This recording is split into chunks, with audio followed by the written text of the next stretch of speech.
Artificial মেহেদি লাগালে অজু হবে কিনা বিষয়টি স্পষ্ট করে বললেই উপকৃত হব। স্বামীকে নাম ধরে ডাকা যাবে? বাথরুমের ভিতরে অজু করা যাবে কিনা? ঘরের তাক বা র্যাক থেকে কোরআন শরীফ নিচে পড়ে যাওয়া কি কোনো খারাপ আলামত? মুসাফা করার সুন্নাহ পদ্ধতি কি? মুসাফা করে বুকে হাত লাগানো কি?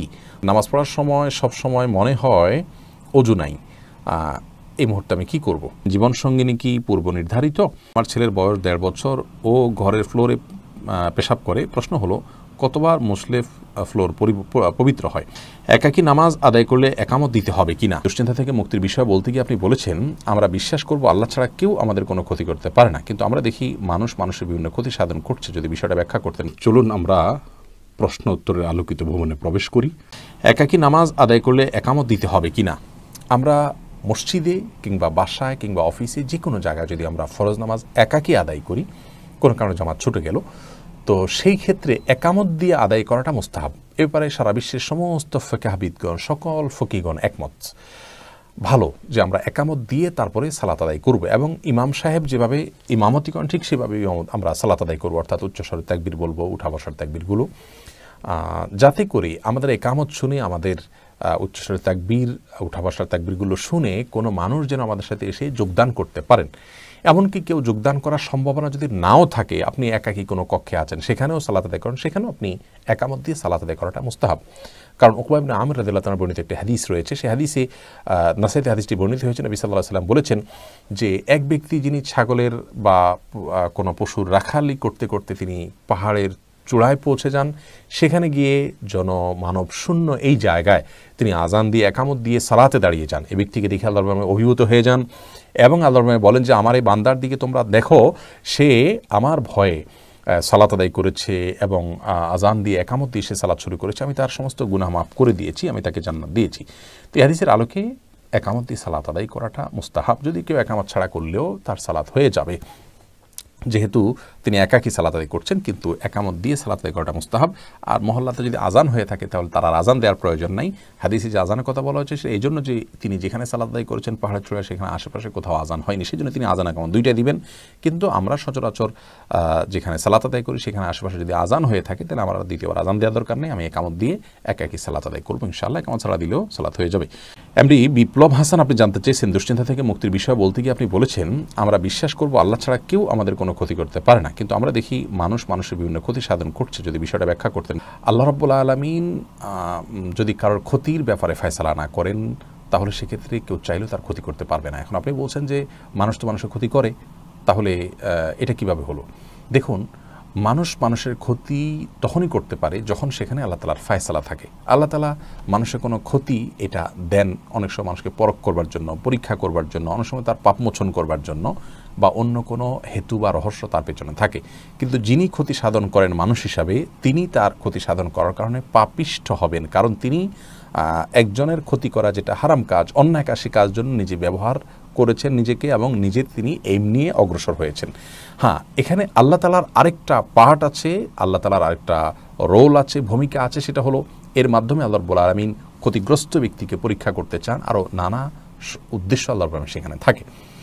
তো সেটি আরেকটা পার্ট, কিন্তু যিনি ক্ষতি করছেন তিনি ঠিকই অপকর্ম করছেন। কোরআন কারীমে একটি আয়াত, সূরা ইউনূসের 107 নম্বর আয়াত, আবারও বলছি সূরা ইউনূসের 107 নম্বর আয়াত, এটি আপনি সুন্দর করে অর্থটি বুঝে পড়ার চেষ্টা করবেন। সেখানে আল্লাহ বলেছেন, ওয়া ইয়ামসাসকাল্লাহু বিদুররিন ফালা কাশিফা লাহু ইল্লা হু। আল্লাহ তাআলা যদি তোমার কোনো ক্ষতি করতে চান, তাহলে আল্লাহ ছাড়া কেউ তোমার সেই ক্ষতি দূর করতে পারবে না। ওয়া ইউরিদকা বিখাইরিন ফালা রাদ্দা লিফাজলি। আর যদি আল্লাহ তাআলা তোমার কোনো কল্যাণ করতে চান, তাহলে আল্লাহ সেই কল্যাণকে ঠেকানোর কোনো ক্ষমতা কারণ নেই। তিরমিজি শরীফে হাদিস কিতাবে বর্ণিত হয়েছে, নবী সাল্লাল্লাহু আলাইহি ওয়াসাল্লাম বলেছেন, লাউ ইজতামাআতিল ইনসু ওয়াল জিন্নু আলা আন ইয়াদুররুকা বিশাইইন। যদি পৃথিবীর সকল মানুষ এবং সকল জিন একত্র হয়ে তোমার কোনো ক্ষতি করতে চায়, আর আল্লাহ তাআলা তোমার ক্ষতি না করতে চান, তাহলে তারা সবাই মিলেও তোমার ক্ষতি সাধন করতে পারবে না।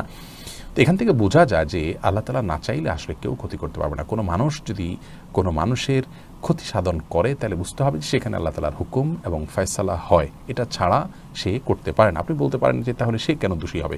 এর উত্তর একটু আগেই আমি দিয়েছি। তার যে রোল, তার যে ভূমিকা, সেটার জন্য সে দোষী সাব্যস্ত হবে। সঞ্জিদা আক্তার লাবনী ইসলাম জানতেছেন, আমার ছেলের বয়স 1.5 বছর, ও ঘরের ফ্লোরে পেশাব করে। প্রশ্ন হলো, কতবার মুসলে ফ্লোর পবিত্র হয়? আমি বালতিতে পানি নিয়ে পুরো ঘর একবার মুছে ফেলি, এতে কি ফ্লোর পবিত্র হবে? দেখুন, অপবিত্রতা দূর করবার জন্য কতবার ধুইতে হবে এটার জন্য কোনো সংখ্যা ঠিক করে দেয়নি যে 3 বার 5 বার 7 বার ধুইতে হবে। আমরা অনেকে মনে করি যে এতবার না ধুলে বোধহয় পাক হবে না, এটি ভুল ধারণা। বরং আপনি পেশাব যদি বাচ্চার ফ্লোরে পড়ে এবং সেটা আপনি ধোয়ার জন্য পানি ঢেলে দেন তাহলে ইনশাআল্লাহ যথেষ্ট হবে। আপনি বালতি দিয়ে 1 বালতি পানি যদি সেটা দিয়ে ধুয়ে ফেলেন তাহলে ইনশাআল্লাহ বিদিনিল্লাহ সেটা পাক হয়ে যাবে।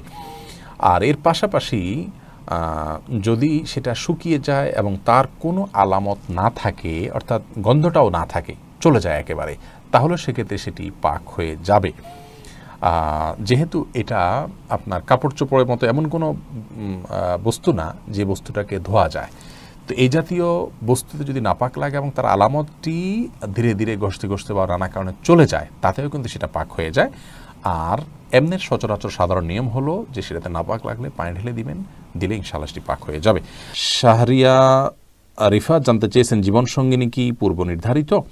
আল্লাহ রাব্বুল আলামিন সব কিছুই আমাদের জন্য নির্ধারণ করে রেখেছেন, অতএব এই বিষয়টিও পূর্ব থেকে নির্ধারিত আছে। আমরা আমাদের জায়গা থেকে চেষ্টা করব, আল্লাহ তাআলার কাছে দোয়া করব উত্তম জীবনসঙ্গী বা সঙ্গিনী পাওয়ার জন্য, সেটি ভিন্ন বিষয়। তাছাড়া কিছু কিছু তাকদীরের কিছু কিছু অংশ বা কিছু বিষয় আল্লাহ রাব্বুল আলামিন পরিবর্তন করার অপশন রেখেছেন, যেটাকে তাকদীরে গায়রে মুবরাম বলা হয়। হাসিনা ফাহমিদা জানতে চেয়েছেন, নামাজ পড়ার সময় সব সময় মনে হয় অজু নাই, এই মুহূর্তে আমি কী করব? এটি এক ধরনের ওয়াসওয়াসাকে বা সূচিবায়ুকে খুব বেশি আমলে নেওয়া যাবে না। বরং আপনি অজু করেছেন, এরপর ওয়াসওয়াসা আসলে বুঝবেন এটা শয়তান করাচ্ছে, আপনি আপনার সালাতে কন্টিনিউ করে যাবেন। এমডি আরিফুল ইসলাম জানতেছেন, মুসাফা করার সুন্নাহ পদ্ধতি কি? মুসাফা করে বুকে হাত লাগানো কি? মুসাফা করার পর মুসাফা এক হাতে করার বিষয় হাদিস আছে, 2 হাতে করার কথাটাও হাদিসে বর্ণিত আছে, এটা নিয়ে বাড়াবাড়ি করার কিছু নেই। আর মুসাফা করার পর বুকে হাত লাগানোর কোনো নির্দেশনা কোন হাদিসে আমাদেরকে দেওয়া হয়নি। আমরা মুসাফা করব, মুসাফা করার পরে আমরা ছেড়ে দিব। হ্যাঁ, কেউ যদি বুকে হাত লাগান মুসাফাকারী ব্যক্তির প্রতি, মানে কদাচিৎ হয়তো খুব বেশি সম্মানিত ব্যক্তি তাকে সম্মান প্রদর্শন করলেন যে হ্যাঁ আপনাকে আমি রেসপেক্ট করি, এই জায়গা থেকে তিনি একটা ইনিশিয়ারি বুঝালেন, তাহলে এটি ইনশাআল্লাহ বিদিনিল্লাহ বেদাতে পরিগণিত হবে না, কারণ এটাকে তিনি মুসাফার অংশ হিসাবে করছেন না। দুরাজাক জানতে চেয়েছেন, ঘরের তাক বা র্যাক থেকে কোরআন শরীফ নিচে পড়ে যাওয়া কি কোনো খারাপ আলামত? ঘরের তাক বা র্যাক থেকে যদি নিচে কোরআনে কারীম পড়ে যায় তাহলে সেটা অসতর্কতাবশত পড়ে গেছে, এটার কারণে কোনো খারাপ ইঙ্গিত পাওয়া যাচ্ছে, আমার কপালে সব দুঃখ আছে, এরকম কোনো কিছু মনে করার কোনো কারণ নেই, কারণ কোরআন হাদিস থেকে এরকম কোনো নির্দেশনা পাওয়া যায় না। এটি আমাদের সমাজের মানুষের একান্তই ধারণা। ইসলামিক পোস্ট এডি থেকে জানতেছেন, বাথরুমের ভিতরে অজু করা যাবে কি না? অজুতে শুরুতে বিসমিল্লাহ বলতে হয়। বাথরুমের ভেতরে যদি আপনার বাথরুমের যে প্যান বা কমোড, এটা আর টেপ, এই দুইটা মাঝে কোনো পার্টিশন না থাকে, তাহলে একই জায়গায় থাকলে সেখানে আল্লাহর নাম নেওয়াটা অনুচিত, অনুত্তম কাজ, অপছন্দনীয় কাজ। সেজন্য বাহির থেকে বিসমিল্লাহ বলে আপনি অজু শুরু করে তারপরে ভেতরে গিয়ে পাওটা ধুলেন, সেটা ঠিক আছে। অথবা বাথরুমে অজু করলেন কিন্তু বিসমিল্লাহটা মনে মনে বললেন, এই দুইটা কোনো একটা আপনি করতে পারেন। তাওহিদা সুমি আপনি জানতে চেয়েছেন, স্বামীকে নাম ধরে ডাকা যাবে? স্বামীকে নাম ধরে ডাকা যাবে, তবে সেটা যদি কোনো সমাজে অ্যালাউড হয়, স্বাভাবিক মনে করা হয়, দোষণীয় মনে করা না হয়, এটা কালচারাল বিষয় এবং সংস্কৃতির বিষয়। কোনো সমাজে কোনো সংস্কৃতিতে যেটা দোষণীয় হয় তাহলে সেটি করা উচিত হবে না, কারণ স্বামীকে সম্মান করতে হবে এবং সেই সম্মানের জায়গা থেকে মূলত যেভাবে ডাকলে তার প্রতি অসম্মান হবে না সেভাবে ডাকবেন। অতএব কোথাও নাম ধরে ডাকলে যদি অসম্মান না হয় তাহলে সেক্ষেত্রে কোনো অসুবিধা নেই।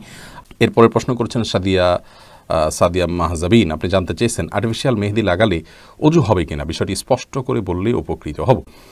আর্টিফিশিয়াল মেহেদি লাগালে অজু হবে কিনা এ বিষয়ে আমাদের একটি উত্তর এর আগে আমরা করেছি। সেই উত্তর আমরা বলেছি যে আর্টিফিশিয়াল মেহেদিতে ব্যবহার করার পর যদি আমাদের ত্বকের উপর আলাদা কোনো স্তর পড়ে যায় যেটি পরবর্তীতে খসে পড়ে, তাহলে সেই ক্ষেত্রে সেই রকম মেহেদি ব্যবহার করলে অজু হবে না। এবং তার কারণ হিসেবে আমরা বলেছিলাম যে যেহেতু একটা স্তর পড়ে যায়, তার উপরে পানি যায়, অতএব অজু হচ্ছে না, বিষয়টি এরকম। কিন্তু এ বিষয়ে আমরা বিভিন্ন ভাইদের সহযোগিতায় আরও গভীরভাবে পর্যালোচনা করার সুযোগ পেয়েছি এবং তার মাধ্যমে আমরা জানতে পেরেছি যে আমাদের আগের দেয়া উত্তরটি সঠিক ছিল না, যার কারণে আমাদের আগের দেয়া উত্তরটি আমরা প্রত্যাহার করে নিচ্ছি এবং নতুন করে আমরা বলছি যে আর্টিফিশিয়াল মেহেদি ব্যবহার করলে ইনশাআল্লাহ ওযু হবে। আর্টিফিশিয়াল মেহেদি ব্যবহার করার পর আমাদের যে ত্বকের উপর থেকে খসে পড়তে দেখি আমরা, এটা আসলে মেহেদি নয়।